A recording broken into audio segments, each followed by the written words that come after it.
yang lainnya. Oke, tengah, cewek silakan. Cewek dulu biar apa namanya nggak curcol nanti. Yo, beri tepuk tangan. Terima kasih, perkenalkan nama saya Sarmaida Tobing dari Pengadilan Negeri Kota Timika, Papua Tengah.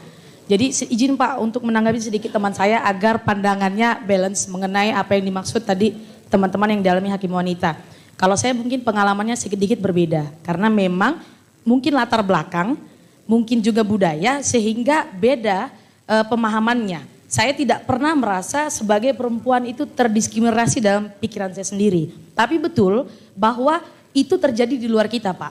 Contoh saya sebagai hakim wanita oleh KPN saya kebetulan itu mungkin punya orientasi kesamaan gender. Saya ditunjuk sebagai salah satu juru bicara di pengadilan negeri. Di mana di Timika itu Pak tidak cukup pintar. Kita harus punya kemampuan power suara. Kedua punya lagak berwibawa, berkuasa.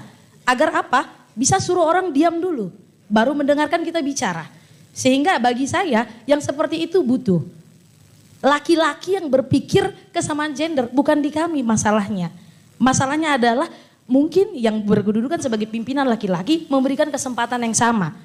Jadi masalahnya nanti dia nggak bisa, kasih aja. Sepanjang itu memang tugas profesi, tugas kedinasan berikan saja. Bukan yang mengangkat barang secara fisik. Itu yang saya amini sebagai kesetaraan gender. Lalu masuk ke pertanyaan.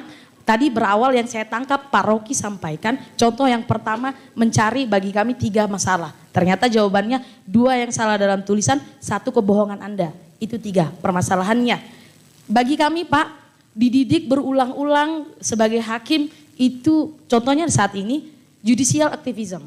Jadi saya menangkap kegelisahan Pak Rocky, kami itu jangan cuma mencerna undang-undang letter law.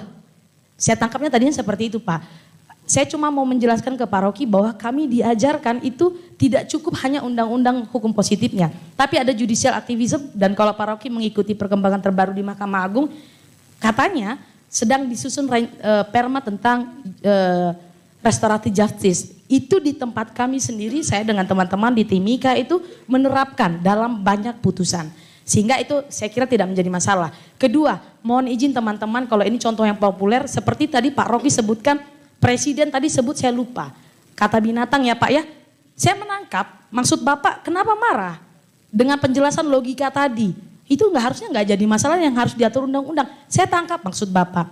Tapi artinya begini Pak, kami sebagai hakim itu harus melihat masalah dalam masyarakat. Kenapa ada gejolak di masyarakat? Itu yang kami tangkap sebagai keadilan. Moral yang berlaku di masyarakat itu kan tumbuh dari kebiasaan, adat istiadat. Undang-undang kekuasaan kehakiman itu memerintahkan kami sebagai hakim menggali nilai-nilai yang berlaku keadilan itu dari masyarakat juga. Jadi apa yang dimaksud dengan keadilan? Sehingga pertanyaan saya kembali ke subtema tadi. Izin Pak, izin itu artinya saya biar Bapak tidak tersinggung. Tapi anggapan saya Bapak pasti menangkap apa maksud saya. Kami belum, saya sendiri Bapak belum menangkap sesuai judul kelas malam ini. Saya tadinya berharap, saya terinspirasi dari Pak Rocky.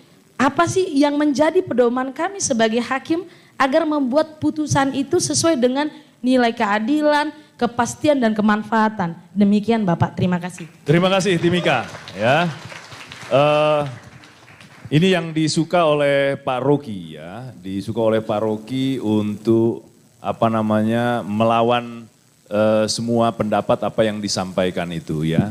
Tadi bertanya, kenapa kok belum nggak bicara itu? Memang belum sampai situ. Kita mau jam 12 nanti baru selesai gitu. Silakan Pak Rocky. Ya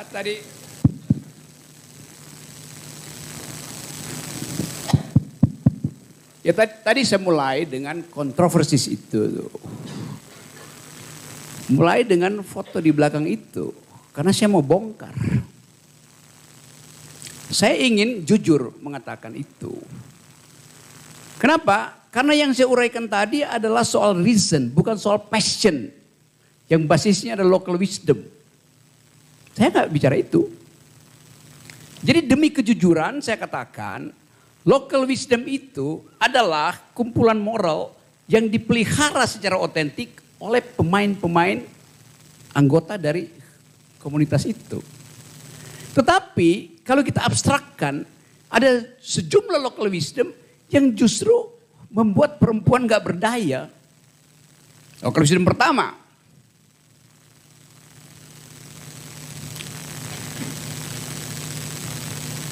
yang sampai sekarang masih ada. Pemimpin itu gak boleh perempuan. Anda berusaha bantah itu bahwa bisa tuh.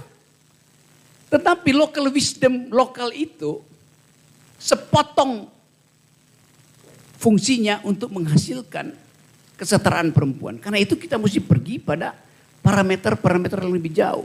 Maka saya pergi ke Athena.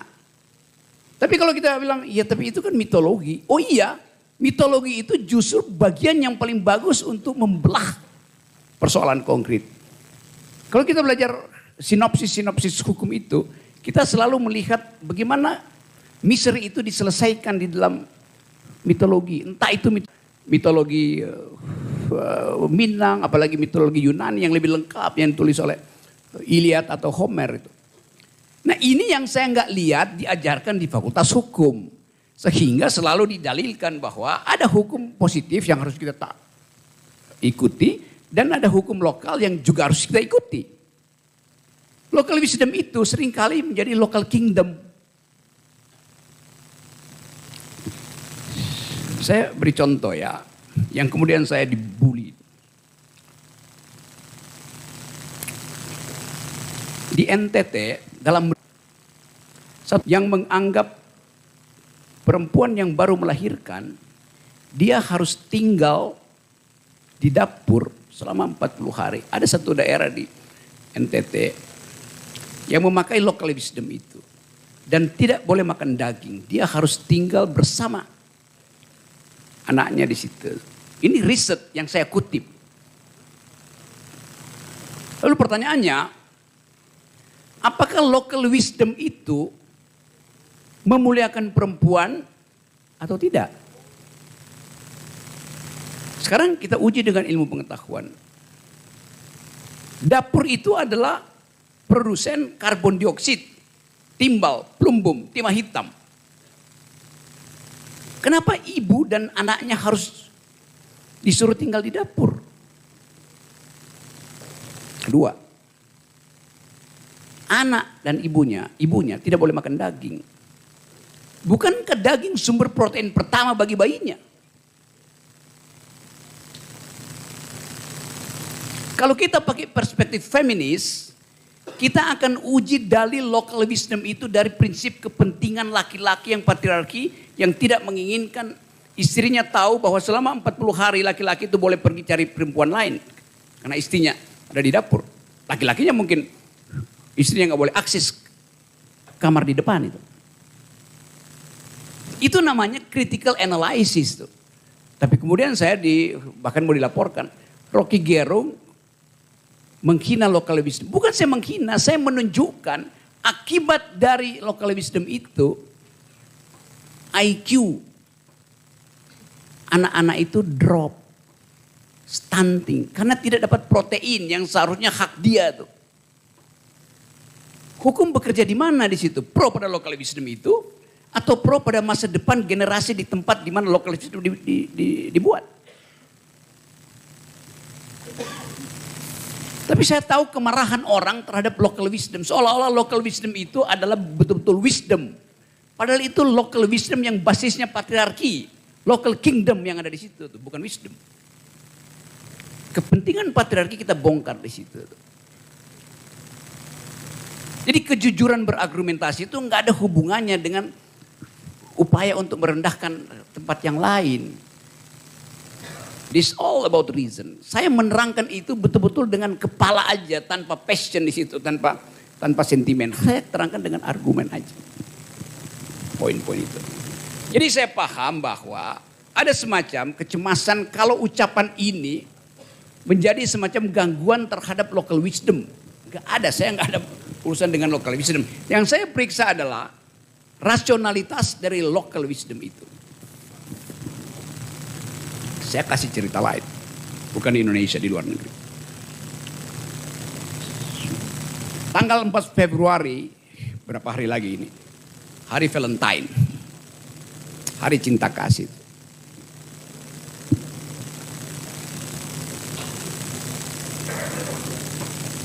Orang berpikir tentang kasih sayang. Satu waktu di Paris, di kota Paris, ada sepasang mahasiswa jatuh cinta, lalu berhubungan seks di hari Valentine. Maka si perempuan kehilangan keperawanannya. Perempuan ini datang ke klinik reparasi selaput darah di kota Paris. Dokternya tanya, kenapa Anda mau operasi hymen Anda, selaput darah Anda tuh? Karena saya mau menikah Pak Dokter. Oke. Laki-laki di samping Anda siapa? Dia yang akan menikahi saya. Dokternya mulai bingung. Anda bersetubuh dengan siapa? Dengan dia. Karena Anda bersetubuh dengan dia, kenapa Anda mesti membuktikan Anda masih perawan di hari perkawinannya? Dokter Prancis nggak pernah paham tentang local wisdom. Perempuannya bilang begini, saya tidak akan membuktikan saya masih perawan pada calon suami saya yang menyetubuhi saya dan saya suka persetubuhan itu. Dokternya makin bingung. Lalu Anda mau membuktikan pada siapa? Saya membuktikan saya masih perawan di komunitas kampung saya di sebuah negara di Afrika Utara.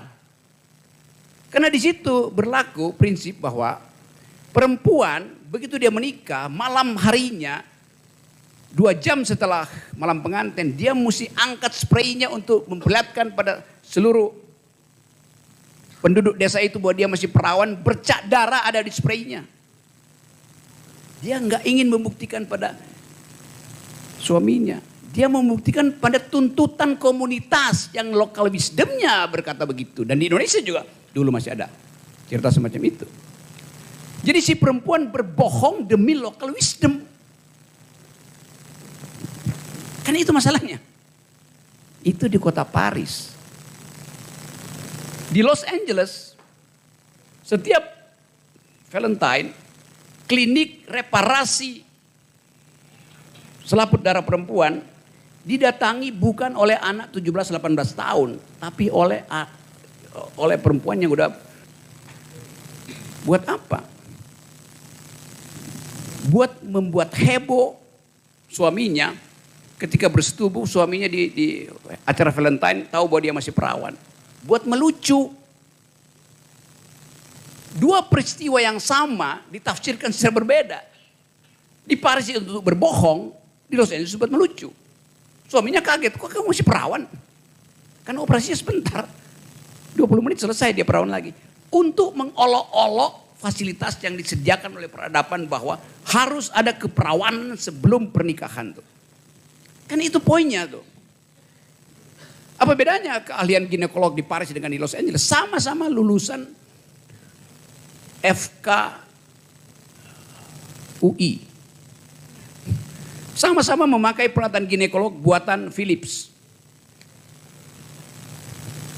Jadi itu yang mau saya terangkan bahwa satu peristiwa bisa dibuat keperawanan itu di Paris, di Afrika itu adalah hal yang fundamental. Karena itu orang berbohong dengan teknologi supaya tidak diolah-olah local wisdom. Di Los Angeles justru dibalik itu untuk mengolok-olok suaminya. Jadi apa yang mau saya ucapkan di situ bahwa kemampuan kita untuk bernalar itu yang memungkinkan kita untuk bahkan keluar dari feodalisme, keluar dari local wisdom yang tidak semua local wisdom itu wise. Itu intinya. Nah Anda memang ada di dalam exception bahwa Anda ya bos saya perempuan, dia justru suruh aktifkan. Dan di mana? Di tempat di mana egaliternya masih ada. Bagaimana kalau Anda pindah sedikit dari Timika pergi ke Jayawijaya misalnya? Lain lagi soalnya kan.